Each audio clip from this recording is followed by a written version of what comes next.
Bismillahirrahmanirrahim. Assalamualaikum warahmatullahi wabarakatuh. Ya, apa kabar teman-teman? Ya, semangat ya. Ya, ini di kesempatan terakhir hari persidangan hari ini ada beberapa hal yang perlu kuasa hukum Anies Muhaimin sampaikan berkenaan dengan hasil atau catatan terhadap pemeriksaan keterangan para menteri dan DKPP. Sebelum ke Bang Refli dan Bang Yani serta rekan-rekan, ada beberapa hal yang ingin kami sampaikan highlightnya. Pertama, ketika keterangan menteri itu tadi, dari panjang lebarnya keterangan menteri, ada satu hal yang menarik untuk digarisbawahi bahwa Menteri Sosial ya menyerahkan bantuan itu tidak ada yang dalam bentuk natura, tidak ada yang dalam bentuk barang. Beras itu tidak dikeluarkan oleh Menteri Sosial. Itu kemudian satu. Yang kedua, memang pemberian bantuan itu kick off-nya bisa di mulai awal bulan Januari, di bulan Januari. Karena pertimbangan dari Mensos adalah karena kebutuhan yang mendasar dari para penerima bantuan. Nah, tapi yang menjadi catatan oleh pasangan Anies Muhaimin ini adalah adanya ketimpangan. Ketika pencairan selain dalam bentuk cash tunai, cash transfer ya, pencairan dalam bentuk natura, itu ada data yang kami peroleh yang sudah kami ajukan di persidangan di bulan Januari 2024 jumlahnya 12,5 T Januari. Sementara kita bandingkan di 2023 di bulan yang sama hanya 3,8 T. Kemudian mundur di 2022 3,5 T. Ada kepentingan apa yang itu hari ini tidak dijawab oleh pembantu presiden. Nah, kemudian yang ketiga, satu hal penting ketika tadi ditanya Pak Profesor Muhajir, ketika presiden turun ke daerah-daerah, justru jawabannya adalah semacam bentuk bantahan. Apakah mungkin presiden hanya turun di 100 titik, tapi kemudian berpengaruh kepada elektoralnya sang putra, tapi kemudian itu diminta di stop oleh majelis. Ini menunjukkan bahwa ada intervensi, ada kepentingan elektoral dari terjunnya langsung presiden ke titik-titik tertentu yang katanya untuk membantu orang miskin, tapi titik-titik yang dituju adalah bukan kantong-kantong warga negara miskin, warga masyarakat yang miskin. Terakhir, yang highlight yang terakhir berkenaan dengan hadirnya DKPP.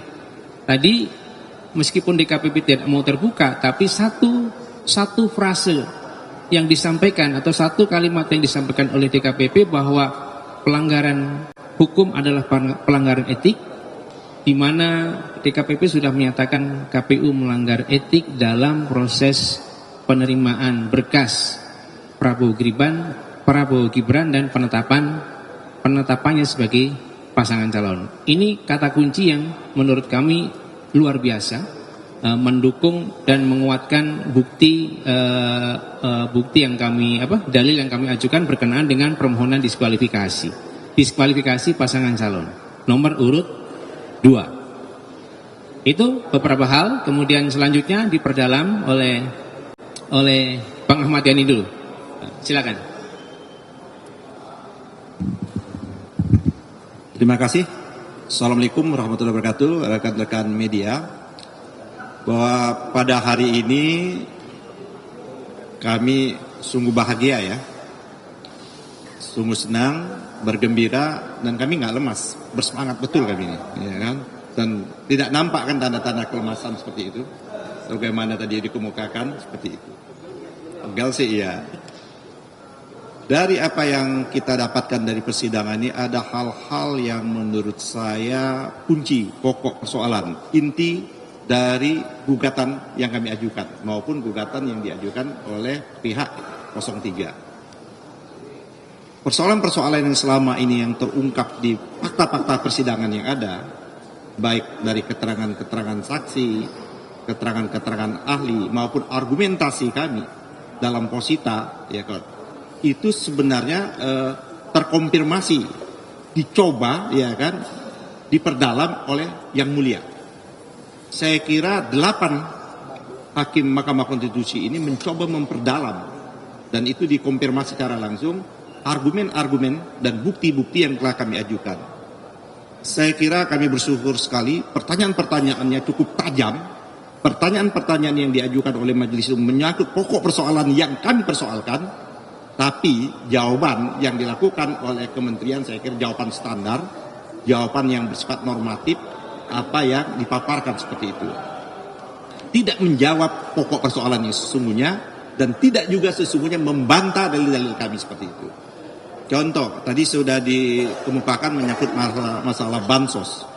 Itu masalah bansos ini. Kan ada durasi waktu, ada proses perencanaan, ada proses pembahasan, ada proses pengesahan, dan ada proses yang diundangkan yang namanya undang-undang tentang bansos itu sendiri. Nah, ini kita mendalilkan bahwa dalam proses yang namanya di akhir Desember, Januari, Februari, sebagaimana diargumentasi kita bahwa tidak ada korelasinya dengan argumen sebelumnya yang disebut El Nino, sesungguhnya akhirnya dibantah juga oleh Ibu Sri Mulyani. Jadi tidak dalam konteks bahwa ada El Nino, tapi memitigasi. Ini jauh dua hal yang berbeda antara dampak El Nino dan memitigasi persoalan. Terus yang kedua adalah juga tidak dijawab juga dengan tuntas itu menurut saya, apakah yang dilakukan, ya kan, dilakukan oleh kementerian yang ada seperti itu sesuai dengan tosi, tugas dan fungsi, sebagaimana dikemukakan ditanya oleh Pak Arief. Saya kira Pak Arief menanyakan yang lebih konkret pertanyaannya, tidak bersifat abstrak. Bagaimana bisa Pak Muhajir bisa menjelaskan kehadirannya di dua tempat itu ikut membagi-bagikan sembako itu sendiri dalam konteks tosi dia itu sendiri, kan koordinasi, ya kan, sinkronisasi, dan dia langsung masuk hal-hal yang bersifat praktis, tidak memberikan jawaban yang akurat, yang tegas. Begitu juga Pak Erlangga tidak memberikan jawaban yang tegas, bahkan terkesan apologia, ya kan. Tak kala ditanya apa hubungannya dan masalah kepartaiannya, dia menjawab ya yang jelas kantongnya bukan kantong berwarna kuning. Saya kira ini cara, ya kan, adalah cara debat ya yang dari sejak dulu untuk menghindar. Itu adalah ilmu debat untuk menghindar dari pokok persoalan yang inti, pokok persoalan seperti itu. Nah, ada hal yang menarik saya kira, kalau memang korelasinya untuk mitigasi, Pak Erlangga menyatakan kenapa harus memberikan bansos pada durasi waktu yang tadi dikemukakan itu dalam rangka untuk stabilisasi harga. Bagaimana fungsi pemerintah untuk menstabilisasi harga? Faktanya, nah ini fakta. Pada waktu yang telah disebutkan untuk stabilisasi harga, sebagaimana ahli kami menyebutkan, justru dalam sejarah publik ini harga beras melambung tinggi seperti itu. Jadi ini kontras apa yang diomongkan tadi, terjadi anomali. Pada satu sisi dia ingin menyatakan bahwa apa yang dilakukan ini dalam rangka stabilisasi harga, pada kenyataannya harga melambung tinggi sepanjang ada sejarah Republik Indonesia ini. Juga dia tidak bisa menjawab juga. Dia menjawab hanya sekilas, ya kita kalau tidak cukup, ya kan, berapa sih sesungguhnya kebutuhan kita karena El Nino itu. Kami menyatakan kebutuhan kita tidak banyak. Ahli kami ya menyatakan hanya kebutuhan 0,6 ton. Tapi adalah 6 juta ton, tapi yang diimpor hampir mendekati 3 juta ton. 3,6. Nah, 3,06. Artinya ada selisih yang cukup banyak yang itu tidak dijawab. Kalau selisih waktu banyak itu ada dalam rangka untuk stabilisasi harga, harusnya, logisnya harga tidak naik sampai begitu tinggi. Nah, itu yang menurut saya tidak dijawab. Kalau Ibu Risma saya kira mengkonfirmasi, inilah menyangkut tata kelola pemerintahan kita. Kan seharusnya ada kementerian-kementerian yang sudah diberikan mandat untuk mengurus hal-hal yang seperti ini. Tapi Ibu Risma menyatakan bahwa dia tidak pernah memberikan bansos itu dalam bentuk yang namanya natural, langsung transfer. Ini apa artinya? Tidak ketemu, tidak ada media, tidak ada ketemu, dan itu juga tidak bisa menjawab pertanyaan salah satu hakim, apakah ini dalam rangka untuk show sebenarnya apa yang dikemukakan oleh Pak Arief ya, Majelis Arief itu, apakah pemberian-pemberian yang sekarang ini yang selalu dipublikasi itu dalam rangka untuk kepentingan elektoral. Tidak juga dijawab dengan tuntas seperti itu. Nah, yang terakhir saya kira yang saya ingin sampaikan dalam konteks keterangan tadi di KPP. Di KPP ini kan kita sama-sama kita sudah dapat putusan di KPP. Kita sudah baca keputusan di KPP dan kita sudah menghadirkan juga pihak yang terlibat dalam proses di KPP itu sendiri. Memang ketua di KPP tidak menjawab secara tegas karena ini terangkut masalah etik dia. Tapi ada clue yang dikasih, ada kata kunci yang dikemukakan oleh ketua di KPP itu, ini jelas-jelas ada ketidakpatuhan terhadap proses yang ada, yaitu ada putusan Mahkamah Konstitusi yang seharusnya, ya kan, ditindaklanjuti, tapi tidak ditindaklanjuti oleh KPU. Nah, itulah yang disebut adalah tidak melaksanakan tugas dan pokok KPU itu dengan bersandarkan pada nilai-nilai dan aturan dari KPU itu sendiri. Nah, ada yang lebih penting lagi, tak kalah dikejar pendalaman, kalau tidak salah Hakim Yusak ya, Daniel ya, yang menyatakan sudah ada perubahan baru berdasarkan peraturan juga. Setiap aturan-aturan KPU itu wajib yang namanya dikonsultasikan dan diundangkan. Nah, ini yang menurut saya setiap keputusan yang ada yang dilakukan oleh Mahkamah wajib ditindaklanjutkan, wajib untuk dilakukan konsultasi dan wajib untuk diundangkan. Di persidangan DKPP yang kita dapat, tapi tidak disampaikan di sini putusan itu, bahwa proses itu tidak dilalui oleh KPU. Oleh karena itulah maka dia diberi peringatan keras dan terakhir. Ditanya, kenapa dia terakhir terus kan? Dia hanya menunjukkan masalah kualitas kesalahan itu. Menurut kami, itu yang menurut kita kalau sudah terakhir, berarti sudah tidak ada terakhir lagi. Harusnya, apa kata hakim, kenapa nggak dibuang saja? Ya kan? Apa bahasanya hakim dari diempaskan apa dibuang? Kayaknya dia tidak mau menjawab juga secara konkret. Nah, akhirnya secara menyeluruh dari persidangan awal, dari saksi-saksi yang dihadirkan, dari bukti-bukti, tinggal nanti memang menurut saya yang mulia memberikan kesempatan juga pada kami. Belum pernah ada juga kan terobosan juga ini. Ini menunjukkan bahwa peradilan ini tidak hanya peradilan kuantitatif, sebagaimana didalilkan hanya mengukur sengketa hasil. Buktinya kita bisa juga memberikan penilaian, respon terhadap beberapa keterangan oleh menteri ini dalam kesimpulan kami. Seolah akan kami rumuskan, ya kan, kesimpulan ini dan menjadi lebih tajam lagi sebagaimana yang telah kami ajukan dalam permohonan kami. Dan insya Allah kami yakin betul ini memang Jumat yang berkah. Mudah-mudahan permohonan kami insya Allah dijawab dan dikabulkan. Terima kasih. Bila taufiq hidayah. Assalamualaikum warahmatullahi wabarakatuh. Iya, kalau Bang Yani lama lagi saya pulang. Assalamualaikum warahmatullahi wabarakatuh. Keren cadang. Jadi kawan-kawan semua, saya gembira ya. Hari ini sudah berakhir sidangnya dan kita hanya akan menyiapkan kesimpulan. Tapi kata menyiapkan kesimpulan itu luar biasa sesungguhnya. Karena kita diberikan kesempatan lagi untuk mempertajam apa yang sudah kita sampaikan dan memberikan juga kritik atau masukan-masukan apapun kepada Mahkamah Konstitusi untuk memperkuat permohonan kita. Logikanya sederhana. Kalau MK mau menolak permohonan kita, ngapain dia bikin instrumen baru kesimpulan? Dan boleh juga menanggapi apa yang terjadi tadi. Oke, saya akan mereview secara umum, tidak spesifik hari ini. Jangan lupa kawan-kawan semua, permohonan 01 itu petitumnya adalah diskualifikasi terhadap 02 atau setidak-tidaknya diskualifikasi terhadap Gibran dan diperintahkan pemungutan suara ulang. Ingat, pemungutan suara ulang, bukan pemilu ulang. Seluruh Indonesia. Jadi kalau ada yang mengatakan itu akan mengganggu kalender ketatanegaraan dan lain sebagainya, itu omong kosong, bullshit, ya, omong-omong. Kenapa begitu? Ingat nggak? Waktu saya mengajukan judicial review terhadap unregistered voters bisa memilih itu pada tanggal 6 Juli 2009 dan kemudian pilpresnya 8 Juli 2009, bayangkan.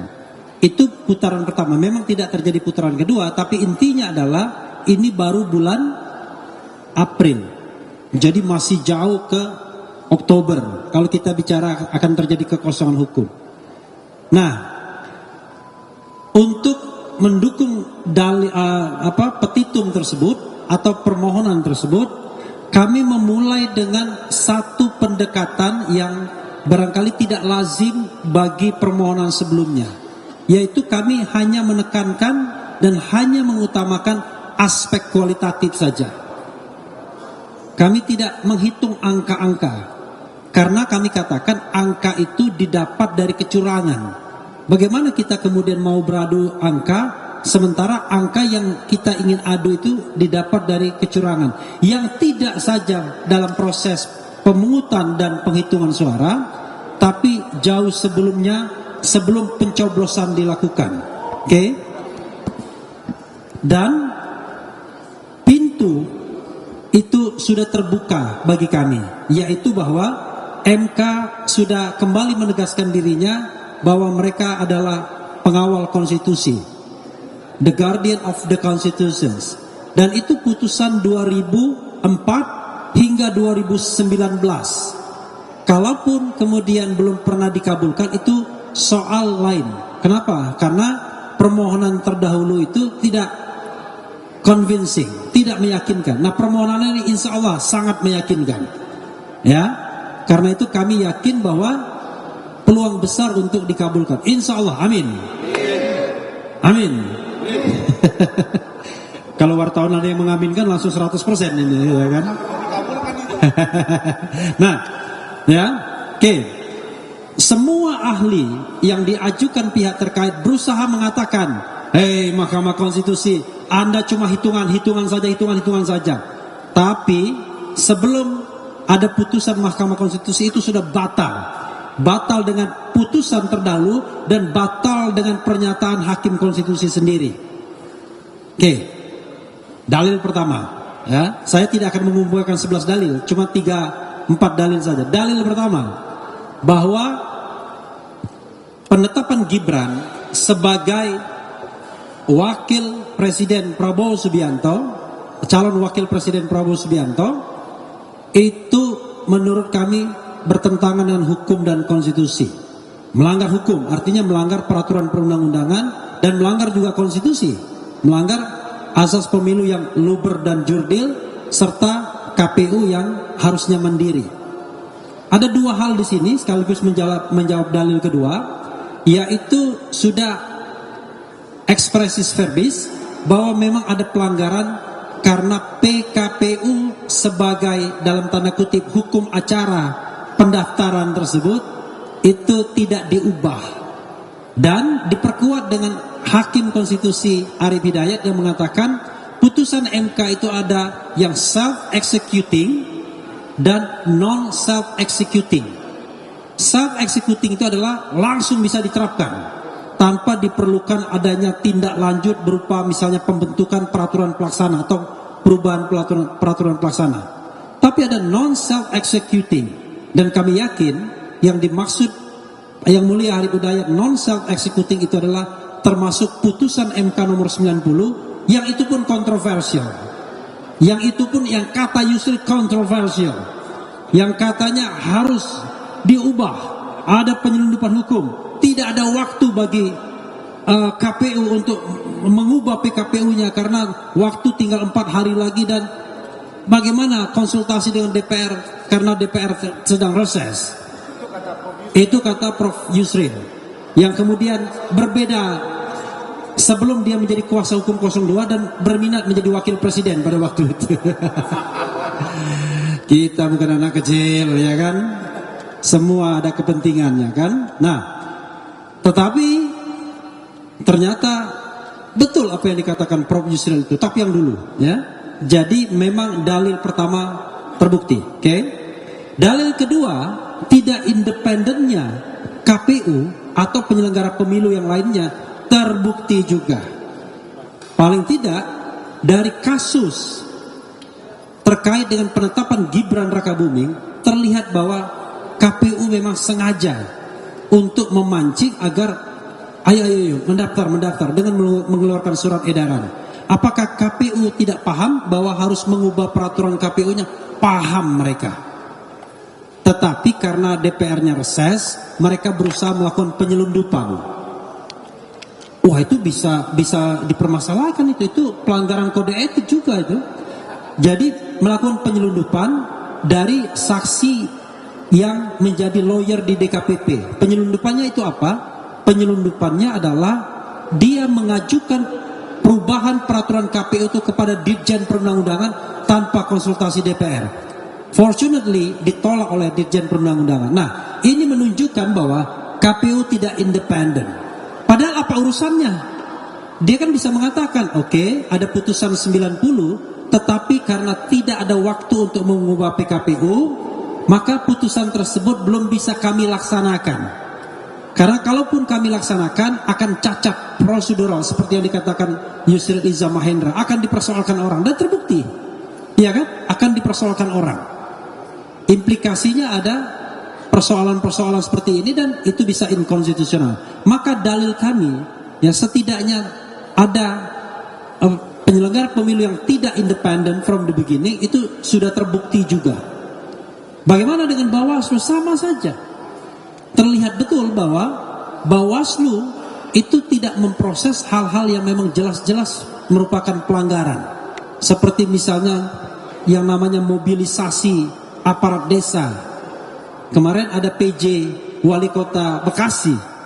Ternyata pernah juga diproses oleh Bawaslu, tapi tidak pernah dia menghukum bahwa PJ ini atau kegiatan itu menguntungkan atau dimaksudkan untuk menguntungkan paslon 02. Tidak pernah ada putusan yang begitu. Sepanjang pengetahuan saya, ada nggak? Nggak ada. Nggak ada ya. Jadi tidak ada putusan yang mengatakan bahwa itu menguntungkan paslon 02 dengan melanggar undang-undang. Nah, ini menunjukkan bahwa ada ketidaknetralan. Bagaimana dengan DKPP? Ketidaknetralan DKPP yang juga terbukti adalah walaupun memang tidak dipersoalkan secara masif. Anda bayangkan, ada ketua KPU 5 kali melanggar, dihukum karena melakukan pelanggaran kode etik. 3 diantaranya berat, ya. 2 peringatan berat dan terakhir. 1 peringatan berat saja, tapi tidak ada terakhirnya. Yang terakhir yang Irman Gusman itu. Anda bayangkan, ini hakim konstitusi di sini, ketua MK, sekali melanggar langsung didemosi. Ini jangankan dipecat, didemosi saja tidak sebagai ketua KPU. And then pertanyaannya, ada apa? Apakah karena mereka di backup oleh kekuasaan dan perintah kekuasaan adalah pertahankan? Ini juga persoalan. Maka saya katakan dalil mengenai independensi itu terbukti. Oke, biar jangan terlalu panjang. Dalil lain misalnya bansos. Nah, ini menarik ya. Sebenarnya bansos itu jangan dilihat bansos itself, tapi itu adalah bentuk dari cawe-cawe Jokowi. Jadi bansos cawe-cawe Jokowi itu harus disatukan menjadi satu kesatuan. Ya. Jadi jangan berdiri sendiri. Jadi apa yang harus kita lihat?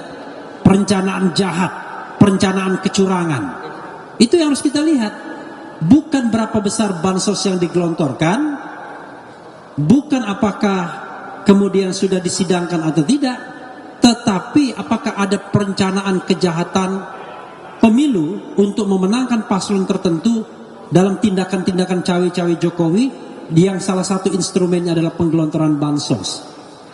Kalau kita jeli melihat apa yang disampaikan oleh para menteri dan juga dari sidang kemarin, maka ada beberapa hal yang paling telak misalnya. Yang paling telak itu adalah kenapa kemudian timingnya itu betul-betul sebelum pemilu. Sederhana, kenapa kemudian realisasi bansos itu meningkat tajam dari 5 triliunan, 5,88 triliun tahun sebelumnya menjadi 12 triliun lebih. pada bulan Januari. Kan tidak masuk akal. Kalau kita bicara rapel 3 bulanan, maka jatuhnya pada bulan Maret. Kalau rapel 3 bulanan, kenapa jatuhnya pada bulan Februari? Kalau kita pakai pikiran, itu sudah menunjukkan bahwa ada perencanaan kejahatan. Nah, mudah-mudahan hakim MK bisa menangkap ini semua. Jadi kawan-kawan semua, kami menganggap bahwa apa yang kami dalilkan tersebut terbukti semuanya. Kalau dikatakan bahwa tidak ada kecurangan, tidak ada perencanaan kejahatan dalam Pilpres kali ini, come on, kita seolah menutup mata hati, kecuali kalau kita sekedar dukung-mendukung. Tapi kalau mengatakan bahwa pemilu ini Presiden Jokowi tidak cawe-cawe yang dia nyatakan sendiri, dan kemudian tidak ada operasi untuk memenangkan paslon 02, maka kita sudah menutup mata dan hati kita hanya untuk kepentingan, saya tidak tahu kepentingan apa. Karena itu kami tidak ingin bahwa kecurangan dimenangkan, dan kami tetap tidak ingin bahwa pemimpin dipilih secara curang. Wassalamualaikum warahmatullahi wabarakatuh. Insya Allah kita menang. Amin. Oh ya, minal aidin wal faizin. Mohon maaf lahir dan batin. 2 hari lagi mudik kita. Terima kasih ya. Menang banyak atau menang tipis? Saya bukan Hotman Paris Hutabean. Yang paling penting menang. Mau 1-0, 2-0, yang penting menang. Oh, juga kami mengucapkan terima kasih pada kawan-kawan yang sudah bersibuk-sibuk, ya kan. Kami tidak bisa memberikan apa-apa, cuma apresiasi saja. Kalau memberikan makan juga sedang puasa sebagian kan. Tetapi mudah-mudahan jeripaya kita semua nanti akan diganjar oleh MK. Untuk siapa? Bukan untuk 01 atau 03, tapi untuk Indonesia, untuk demokrasi kita. Hidup demokrasi. Dapat kami simpulkan dari persidangan yang sudah berlangsung sekian lama adalah bahwa kami tetap berkeyakinan bahwa 2 permohonan yang diajukan oleh pemohon 1 dan pemohon 2 itu tidak terbukti di persidangan ini. Yang lalu-lalu kami sudah jelaskan di mana kegagalan mereka untuk membuktikan apa yang mereka narasikan di dalam posita, di dalam keseluruhan permohonan, tidak mendukung apa yang dikemukakan di dalam petitum, yang seperti kita ketahui petitumnya adalah memohon kepada Mahkamah Konstitusi untuk menyatakan pasangan calon nomor 2, yaitu Pak Prabowo dan Pak Gibran, didiskualifikasi dan diadakan pemungutan suara ulang tanpa keikutsertaan keduanya. Dan yang satu mohon supaya didiskualifikasi hanya Pak Gibran dan diadakan pemungutan suara ulang Pak Prabowo berdampingan dengan pasangan calon wakil presiden yang baru. Itu tidak dapat dibuktikan dalam persidangan ini. Begitu juga pelanggaran sistematik, terstruktur, masif juga tidak terbukti dalam persidangan ini.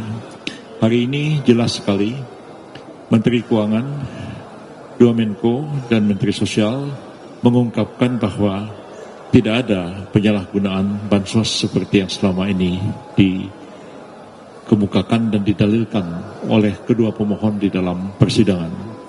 Ibu Risma yang hadir pada hari ini tegas-tegas mengatakan tidak ada bantuan yang bersifat langsung. Semua adalah bantuan dalam bentuk transfer melalui bank, baik disampaikan melalui elektronis melalui bank maupun dikirimkan melalui kantor pos yang ada di daerah-daerah. Tidak ada sama sekali dalam bentuk barang, dalam bentuk beras, dalam bentuk lain-lain, itu tidak ada sama sekali. Jadi apa yang selama ini didalilkan penyalahgunaan bansos itu dibantah oleh Ibu Risma sendiri dalam persidangan ini. Begitu juga mengenai peningkatan berlipat ganda jumlah bansos juga tidak terbukti dalam persidangan ini dan dibantah oleh Menteri Keuangan, Menko Perekonomian maupun juga dibantah oleh Menteri Sosial. Hanya terkait dengan masalah bantuan yang terkait dengan El Nino, memang ada automatic adjustment, itu diakui. Dan Menteri Sosial memang menyampaikan bahwa itu adalah permintaan dari kabinet dan dilakukan pertemuan dengan Komisi 8 DPR. Jadi menguatkan keterangan yang kemarin dikemukakan oleh Pak Aceh di persidangan ini, Pak Aceh Hasan Sajili di persidangan ini, dan itu terjadi peningkatan sampai dengan 50 triliun dari sekitar 50 triliun dari dana yang disediakan untuk El Nino. Tetapi dalam seluruh keterangan yang hari ini disampaikan oleh baik Menteri Keuangan maupun Menteri Sosial, pada tahun 2024 ini tidak ada penyaluran atau belum ada penyaluran bantuan sosial El Nino. Jadi semua itu betul berakhir pada tahun November 2023, tidak ada penyaluran dana bantuan sosial El Nino. Satu hal yang didalilkan atau diterangkan oleh ahli Profesor Damanhuri namanya pada waktu dari IPB, yang mengatakan ada pelipat gandaan jumlah El Nino, bantuan El Nino, walaupun El Nino-nya sudah berakhir pada bulan November. Ternyata dari keterangan Menteri Keuangan dan keterangan dari Menteri Sosial, tidak ada penyaluran dana bantuan sosial El Nino pada tahun 2024 yang selama ini dikait-kaitkan dengan pelaksanaan pemilu supaya disalurkan untuk memilih Pak Prabowo dan Pak Gibran. Yang juga tegas sekali dikemukakan dalam persidangan ini adalah menjawab pertanyaan hakim, apakah dalam proses pembahasan masalah bantuan-bantuan sosial dan kemudian bantuan penyediaan dana untuk itu termasuk subsidi BBM, ada titipan-titipan yang bermuatan politik atau tidak, ya. Mereka mengatakan, semuanya mengatakan tidak ada. Pembahasan itu adalah pembahasan yang langsung berkaitan dengan tugas pokok dari masing-masing kementerian dan tidak terbebas sama sekali dari titipan-titipan politik seperti itu. Juga tentang presiden sebenarnya ya tidak sama sekali diketahui oleh kedua pemohon yang mengatakan Pak Jokowi pergi kemana-mana itu nenteng bansos dibagi-bagikan. Saya minta maaf, saya mantan Menteri Sekretaris Negara, saya tahu hal itu. Presiden itu punya anggaran tersendiri, ya, anggaran tersendiri yang setiap bulan dapat digunakan baik oleh Presiden dan Wakil Presiden, dan itu memang sebagai semacam satu dana taktis istilahnya zaman Pak Harto dulu, yang memang tidak diperiksa dan tidak dipertanggungjawabkan. Jumlahnya ada berapa hanya dipertanggungjawabkan secara global saja. Dan itu Seknek biasanya juga dalam laporan ditanya oleh BPK, tapi hanya sifatnya umum saja. Jadi dana itu yang dipakai itu adalah dana yang ada pada presiden sendiri, sama sekali bukan bansos. Ya, dana operasional, dana ya kalau zaman Pak Harto dulu namanya dana taktis presiden. Sekarang mungkin taktis sudah nggak dipakai lagi istilah itu. Jadi saya paham mengenai soal itu, dan pengalaman saya 3 kali jadi menteri di kabinet. Ya, membahas itu profesional aja. Saya misalnya membahas anggaran makan narapidana, ya, membahas anggaran makan rumah tahanan. Apa nanti kalau sedekat pemilu, oh ini supaya ini tahanan atau napi ini supaya milih partai A atau B, itu nggak pernah kita berpikir masalah itu. Ya kita bicara politik, kerja profesional aja. Jadi lebih banyak rumors, lebih banyak dugaan-dugaan yang diungkapkan dalam permohonan, tapi sama sekali gagal untuk dibuktikan. Dan seluruhnya dibantah oleh pihak yang punya otoritas untuk melakukan itu.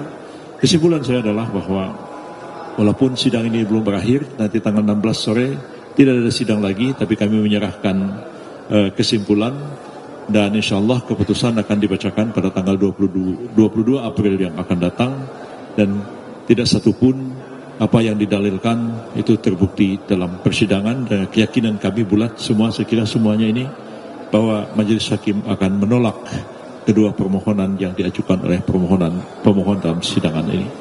Demikian keterangan saya, Pak Oto, silakan.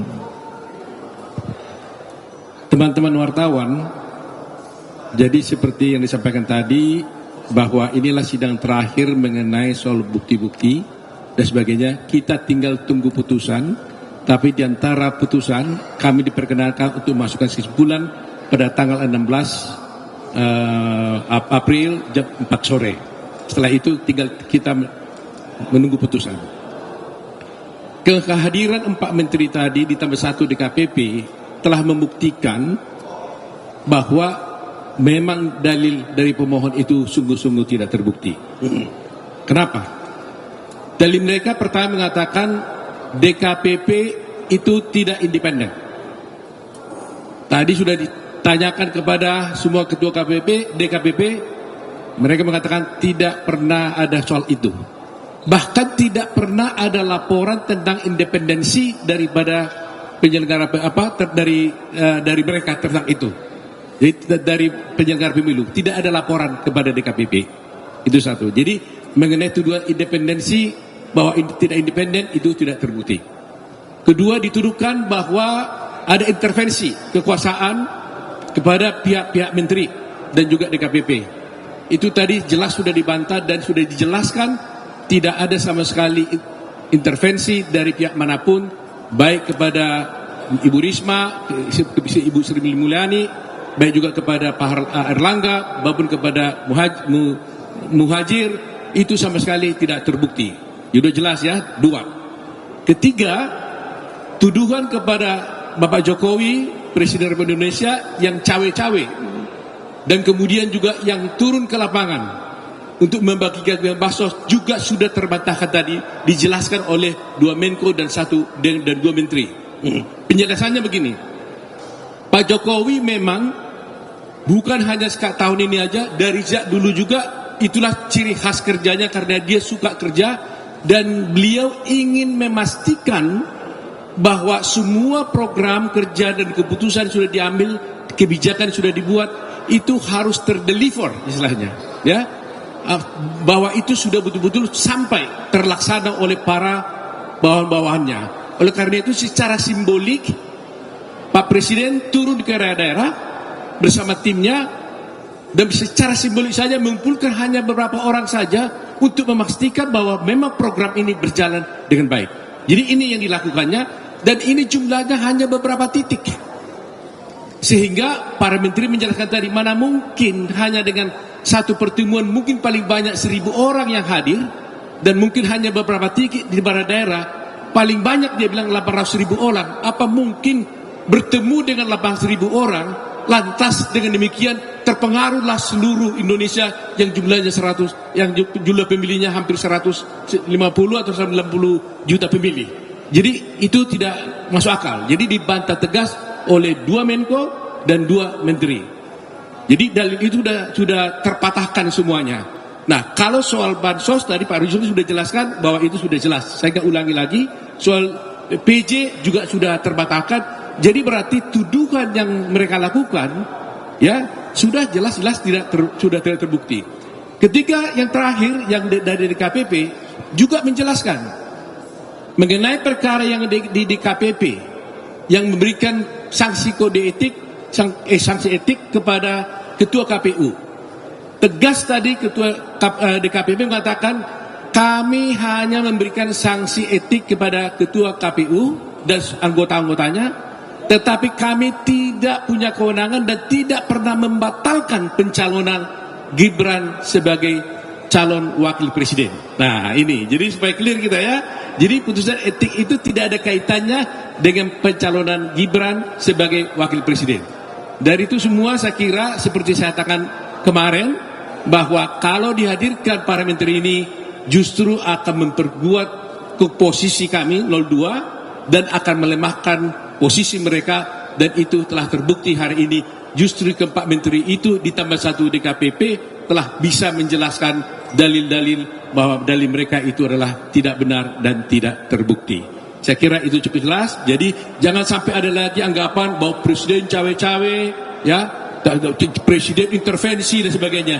Itu hanya narasi-narasi dan itu hanya asumsi-asumsi. Presiden Republik Indonesia tidak pernah intervensi dan tidak pernah melakukan hal-hal yang melanggar hukum. Itu penjelasan kami.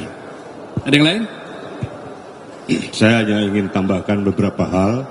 Setelah kita bersidang dari tanggal 26 April sampai dengan hari ini, ternyata sidang ini padat dan memang melelahkan, tetapi penuh dengan kekeluargaan antar sesama kuasa hukum, Dan khususnya kami berterima kasih ke kuasa hukum pemohon 1 dan pemohon 2. Mereka lah lewat pintu mereka meminta 4 menteri itu dihadirkan, walaupun permintaan itu ditolak oleh majelis hakim, diambil alih oleh majelis hakim dengan menghadirkan 4 menteri plus DKPP.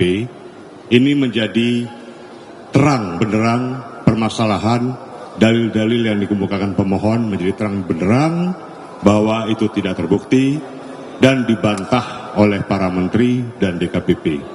Itu satu. Yang kedua, setelah sidang ini berakhir pada hari ini dan akan masuk pada sidang putusan pada tanggal 22 April yang akan datang, ini supaya didengar oleh semua konstituen, baik oleh para konstituen dari pemohon 1 atau capres paslon 1, 2 maupun 3. Setelah sidang ini berakhir, marilah kita guyup, kita bersama-sama membangun bangsa dan negara ini, kita jaga keutuhan NKRI. Karena bagaimanapun, negara ini adalah negara kita bersama, dan presiden terpilih tidak akan bisa membangun sendiri, tetapi bangsa dan negara ini akan dibangun bersama-sama oleh presiden terpilih maupun oleh paslon yang belum beruntung pada Pilpres kali ini. Saya kira itu, mari kita guyup, kita sama-sama menjaga keutuhan bangsa dan negara ini, dan kita hilangkan narasi-narasi fitnah, kebencian, kita hilangkan supaya tidak terjadi disintegrasi bangsa. Saya kira itu demikian. Karena ini sidang terakhir kita dan tinggal tunggu putusan, mohon izin Pak Ketua, atas nama tim Prabowo Gibran yang ada di sini semuanya dan sudah hadir, kami mengucapkan terima kasih kepada teman-teman wartawan yang betul-betul bersusah payah menunjukkan komitmen kuat. Jam 7 pagi sudah ada di sini, terus mengupdate semua berita-berita sehingga masyarakat bisa mengetahui perkembangan sidang di MK ini. Terima kasih kepada kalian semua. Dan kami juga mengucapkan terima kasih juga kepada semua para pihak, termasuk pemohon 1, pemohon 3. Semuanya kan ini kan kita para lawyer, kita bisa berbeda pendapat di persidangan, tapi persaudaraan silaturahmi tetap harus terjaga. Dan kami tetap respect kepada pemohon 1, respect kepada pemohon 2, respect kepada KPU, respect kepada Bawaslu, respect pada semua pihak, dan hormat kepada majelis Mahkamah Konstitusi yang mulia. Terima kasih. Ya, bertemu ya.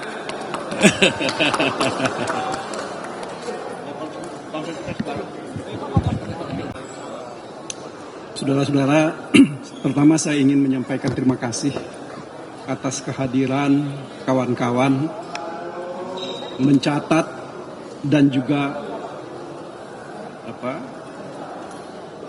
melakukan banyak kegiatan. Bahkan juga saya kira mengabadikan seluruh kegiatan kita di Mahkamah Konstitusi ini. Apa yang kita harapkan adalah bahwa seluruh kegiatan kita di Mahkamah Konstitusi ini nanti akan merupakan satu rangkaian dari sejarah dalam membangun peradaban hukum yang adil berdasarkan kebenaran. Itu pertama yang ingin saya sampaikan kepada saudara-saudara. Kemudian yang kedua, saya kira tugas kita sekarang adalah mencoba untuk melihat secara baik dan nantinya mendengar secara baik apa yang akan menjadi putusan dari Mahkamah Konstitusi. Ya, tentu kita berharap bahwa Mahkamah Konstitusi tidak akan terikat dengan kungkungan tradisi yang selama ini bisa merugikan banyak pihak. Kita berharap mereka melakukan kegiatan apa yang kita sebut dengan judicial activism. Dalam arti bahwa mereka harus melakukan pembaharuan hukum. Ya. Sebab saudara-saudara, dalam permohonan kami misalnya, kami sudah tunjukkan kepada Mahkamah Konstitusi di luar negeri sana, baik di negara yang menganut sistem hukum common law ataupun seperti kita, ya, civil law, mereka sudah memutuskan perkara-perkara perselisihan tentang hasil pemilihan. Salah satu argumen yang mereka sampaikan adalah kalau proses pemilihan itu dilakukan dengan cara yang tidak baik, dilakukan dengan cara yang curang, maka itu akan menjadi alasan untuk membatalkan pemilihan presiden itu. Sebab mereka beranggapan bahwa kejahatan sekecil apapun itu tetap adalah kejahatan. Nah, ini saya kira yang tidak bisa kita tolerir. Dan ini juga yang menjadi alasan kami mengapa kami datang ke Mahkamah Konstitusi ini. Kita ingin mengingatkan kepada bangsa ini, tidak boleh kita mentolerir keburukan. Apalagi kalau keburukan itu dilakukan untuk mempertahankan kepentingan satu keluarga atau satu kelompok, terlebih lagi kalau untuk membangun dinasti baru. Ya. Sebab saya kira sejak kita merdeka, dinasti itu tidak boleh dibangun, kecuali untuk kerajaan-kerajaan. Kita, saya kira terutama sejak 1998, demokrasi sudah dikembangkan secara baik. Dan ini berkembang. Akan tetapi nampaknya sekarang di akhir, ini hampir ke tahun ke-25 dari proses sejak reformasi itu, ini mau ditutup. Ya, mau diabaikan untuk kepentingan keluarga dalam jangka pendek. Itu persoalan kita. Saudara-saudara, saya cuma sedikit akan menyampaikan apa yang saya dengar ya, dari pernyataan-pernyataan menteri, 4 orang menteri dari pagi tadi dan juga dari DKPP. Satu hal yang saya kira cukup jelas dalam nalar kita, mereka mengemukakan ada pembagian bansos yang dilakukan oleh presiden, ya, dan itu di luar yang merupakan program dari Kementerian Sosial. Bahkan Ibu Menteri Sosial tadi mengatakan bahwa tidak ada keterlibatan beliau atau keterkaitan beliau sebagai Menteri Sosial terhadap pembagian bansos atau apapun namanya yang dilakukan oleh presiden secara langsung. Apalagi pembagian-pembagian yang dilakukan oleh presiden itu tidak didasarkan pada program yang sudah ditetapkan oleh APBN dalam programnya menteri. Tetapi ini berdasarkan satu Kepres 125 tahun 2022 yang ya Kepres itu dibikin sendiri oleh presiden. Ya kita nggak tahu argumen awalnya ini untuk apa. Meskipun di dalam pelaksanaannya dikatakan itu adalah untuk mengatasi El Nino. Ya. El Nino itu kan sudah kalau seperti ahli-ahli yang sudah kami hadirkan kemarin, November tahun lalu itu sudah selesai. Mungkin kalaupun ada keterlambatan hasil panen, tidak perlu dilakukan setiap bulan pembayaran terhadap bansos terkait dengan El Nino ini. Kemudian saudara-saudara, khusus terhadap bansos, dalam praktek yang terjadi selama ini dan sesuai dengan aturan yang ada, bahwa itu dilakukan oleh Kementerian Sosial dalam waktu setiap 3 bulan. Ya. Tidak seperti yang terjadi sekarang, itu dilakukan setiap bulan, sejak bulan Oktober, November, Desember, Januari, dan Februari. Apa maknanya ini bagi kita? Bagi kita yang berakal sehat, mestinya kita katakan bahwa ini mencederai akal sehat kita kalau dikatakan ini tidak ada hubungannya dengan proses pilpres dan pemilihan-pemilihan yang lain. Saudara-saudara, saya kira ada satu hal lagi yang saya kira yang patut kita catat, bahwa ada penyimpangan berdasarkan Perpres 125 itu, di mana tidak ada keterlibatan Kementerian Sosial di dalam hal pembagiannya. Ini apa maknanya? Tentu kita, nalar sehat kita akan mengatakan bahwa Ibu Menteri ini tidak ingin dilibatkan. Ya, karena ini barangkali bisa saja argumentasinya atau paling tidak asumsi saya bahwa kalau Ibu Menteri ini tahu dan terlibat, berarti bansos itu juga mesti dibagi untuk kepentingan partainya Ibu Menteri atau siapa yang didukung oleh Ibu Menteri. Nah, sementara sekarang kalau dari kemarin saksi-saksi kami mengatakan bahwa di Jawa Tengah itu ada 7 kali atau 10 kali Presiden membagi-bagi bansos. Bahkan kalau saudara-saudara saya ingat betul, ada tulisan yang mengatakan bahwa selesai bagi-bagi bansos itu Bapak Presiden minum kelapa muda, ya, di Magelang bersama dengan Cawapres. Begitu juga Pak Menteri, 2 orang menteri yang mengatakan bahwa bansos ini adalah dari Bapak Presiden. Ini kan personifikasi bansos yang tidak seharusnya dilakukan. Karena bagaimanapun juga itu kan aset milik negara. Itu milik kita, kita bayar pajak.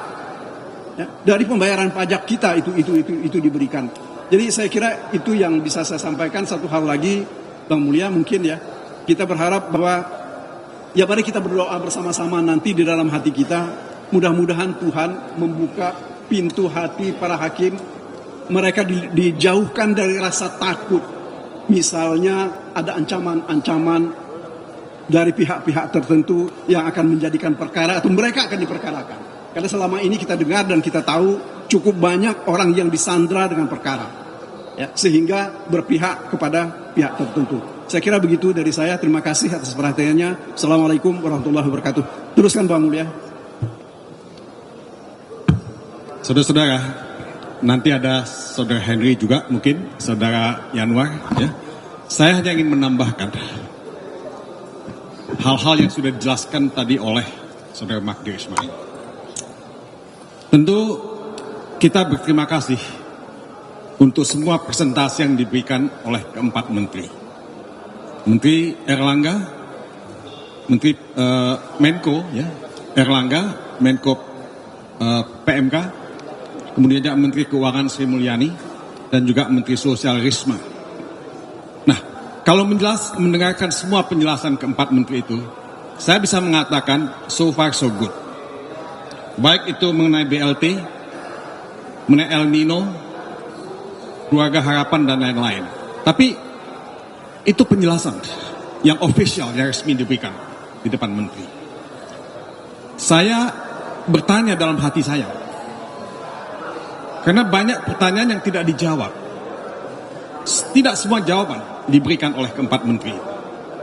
Jadi ini yang buat saya menjadi isu. Sebab saya ini dulu wartawan. Ketika saya datang ke Jakarta, saya diajari oleh almarhum Mokhtar Lubis yang mengatakan, jangan hanya membaca apa yang ditulis, bacalah apa yang tidak ditulis. Kalau dalam bahasa Inggrisnya dikatakan, don't read what is printed, read what is between the lines. Di antara yang ditulis itu yang kita mesti baca. Nah, itu yang kita tidak dapat pada hari ini. Apa di balik itu? Ya. Jadi saudara-saudara, tadi Kemenko PMK bicara mengenai negatif externality, ya, hal-hal yang negatif, ya, dari hal-hal eksternal yang negatif, ya. Nah, dia bilang tidak ada itu, baik itu yang disengaja maupun yang tidak bisa dihindarkan. Jadi semua program bansos itu semua jalan seperti yang direncanakan. Tapi kan kita tidak segampang itu untuk, ya, karena kita melihat kalau kita membaca dan mendengar video yang beredar, itu Menteri Menko Erlangga tadi mengatakan semuanya fine aja, nggak ada masalah. Presiden dalam menjawab pertanyaan Hakim Mahkamah Konstitusi Arief Hidayat, apakah ada pesan-pesan atau ada hal-hal yang aneh? Dia bilang nggak ada sama sekali. Tapi kan dalam memori kolektif kita sebagai anak bangsa, memori kolektif kita itu tidak akan pernah hilang. Kita melihat Menko Erlangga membagi-bagikan bansos dan mengatribusikan bansos itu pada Jokowi. Dan oleh sebab itu mesti memilih anak Jokowi. Mendak Zulkifli Hasan melakukan hal yang sama. Mengatakan bansos itu dari Jokowi, dan karena itu kita mesti berterima kasih kepada Gibran. Nah, itu memori kolektif kita tidak bisa dihilangkan. Itu rekam jejak digital yang Anda akan selalu simpan, baik di laptop, di handphone, maupun di back mind kita semua. Jadi saudara-saudara, ini nggak akan pernah selesai.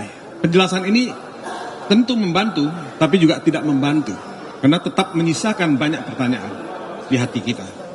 Jadi saudara-saudara, saya hanya ingin menjelaskan itu, karena buat saya, politisasi bansos itu tidak selesai.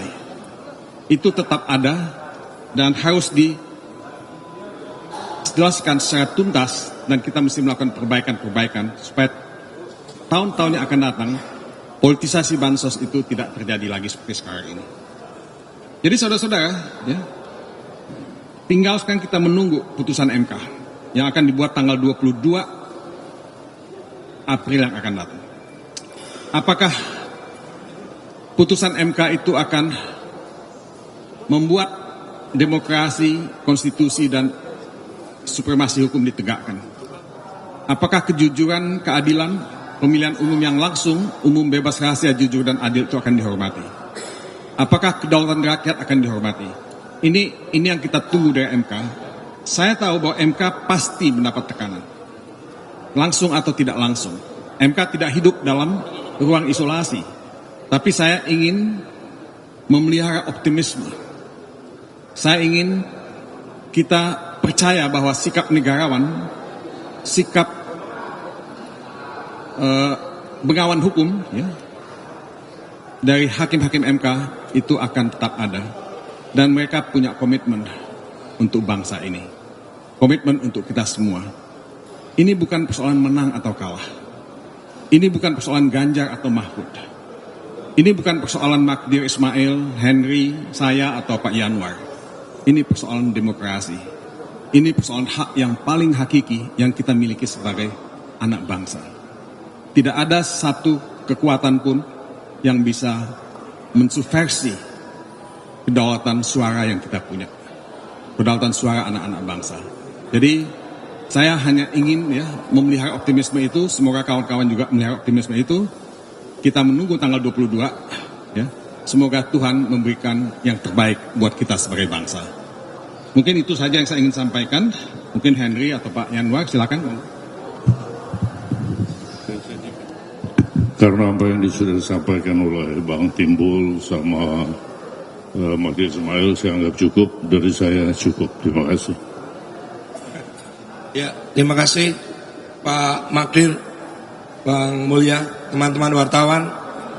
Kita semua tadi sudah menyaksikan bagaimana dan mendengar bagaimana para menteri memberikan keterangan, tetapi itu terbatas pada regulasi. Kalau regulasi kita tidak bisa tutup mata, pasti dibuat sangat bagus, pasti dibuat sesuai dengan tahapan-tahapannya. Tetapi keterangan para menteri tadi tentu saja berbeda dengan keterangan para saksi yang pernah kami hadirkan.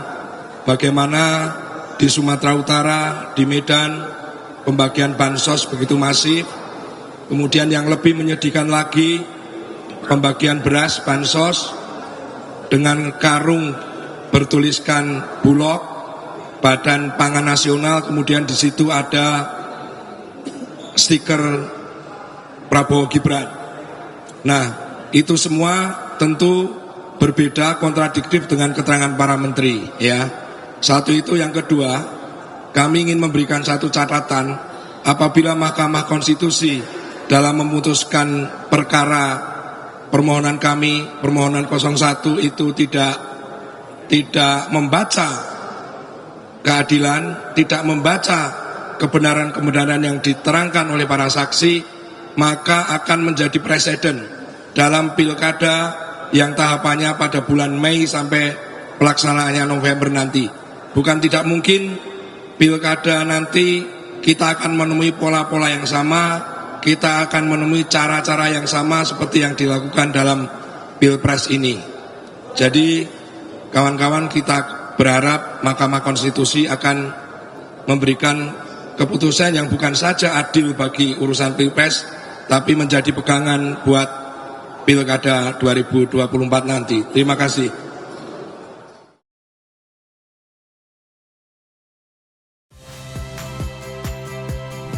Saya Agin Fridianto. Saksikan terus program-program Kompas TV melalui siaran digital, pay TV, dan media streaming lain.